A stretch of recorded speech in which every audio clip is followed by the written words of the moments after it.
YouTube, what it do tube daily output 100 a day. And this article is coming from Law and Crime.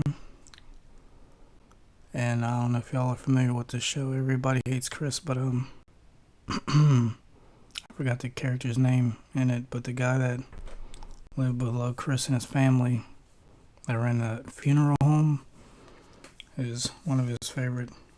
Well, one of his quotes were, "It's tragic, tragic." And this here is a tragic story, sad story. But figured I'd bring light to it a little bit. Newborn allegedly beaten, burned, and starved to the point where her skin was loose on her body.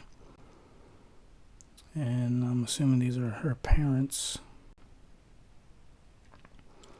Nicholas Shane Stevenson and Deandra Farlow,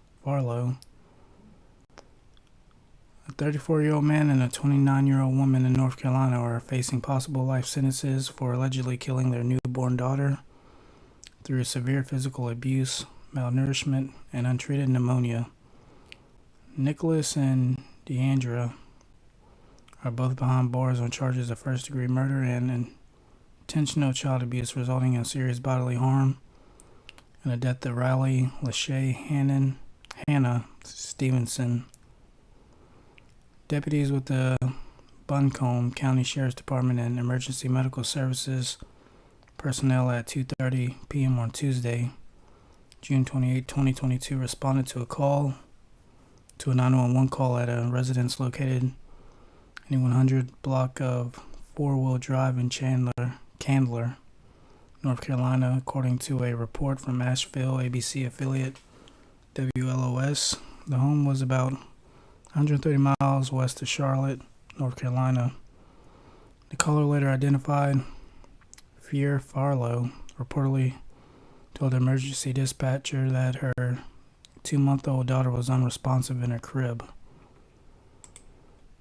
Upon arriving at the scene, first responders reportedly noted that Riley had appeared to have visible physical injuries and was emaciated to the point where her skin was loose on her body.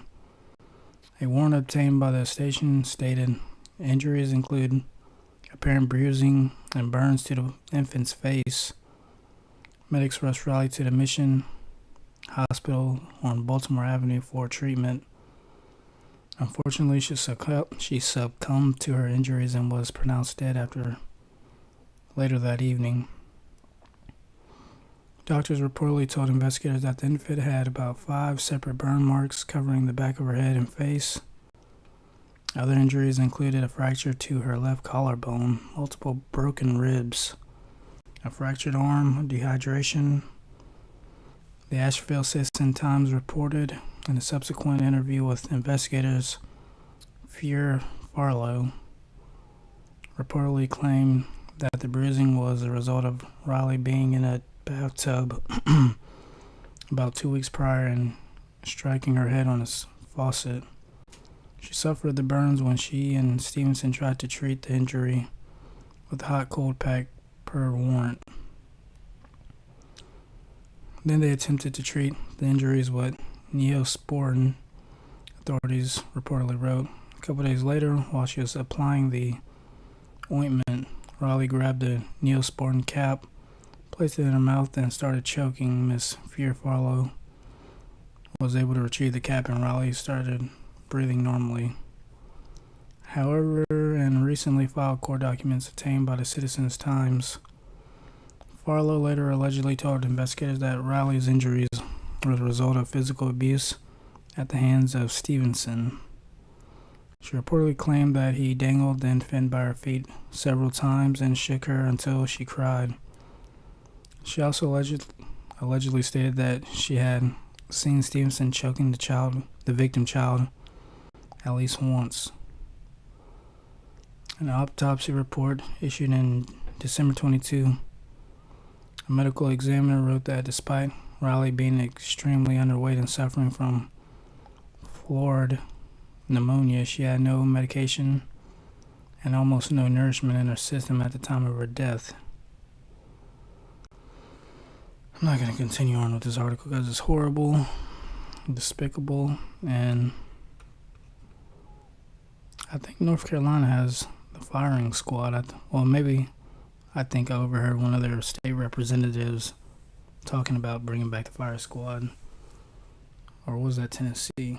If y'all know, let me know in the comment section. But whatever. In my opinion, they deserve to. I'm not gonna say it on here, but I don't think a life sentence is fair to what they put that young infant through. But yeah, like, comment, subscribe.